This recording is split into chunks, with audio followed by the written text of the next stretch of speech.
A survivor of the coronavirus has a message for others as local communities come together to honor those who have died from it. News Channel 6's Dearnisa Jefferson live at the House of the Lord Church, where a ceremony to honor the victims is taking place, also covering one man's story of survival. Dearnisa.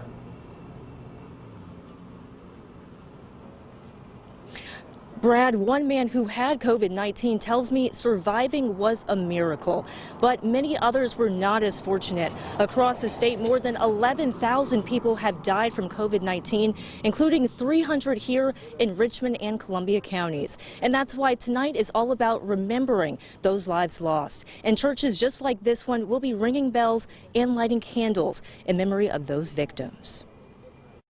That was the hardest thing that I had ever encountered, was to walk away and have to leave him to handle that by himself. Susan Bugg wasn't able to see her husband for almost 3 months after he tested positive for COVID-19. I had both lungs collapse on me. My kidneys were starting to shut down. My liver was shutting down. He spent 2 months on a ventilator and a total of more than 100 days in the hospital. At one point, nurses telling his wife they didn't think he would make it. And the nurse said, "I've been chasing his blood pressure all night, and you might want to get your family together. We don't think he's going to make it."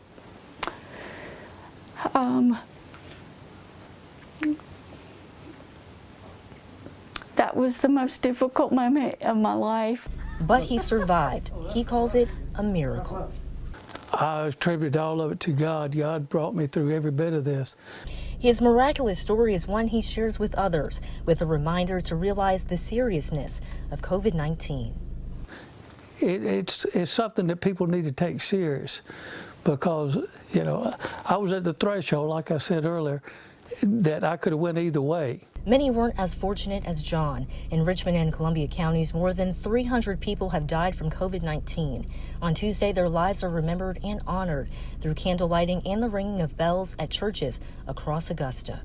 This event will be an opportunity to remind ourselves that we are one another's keeper and we care about one another. This is really the heart of One Augusta.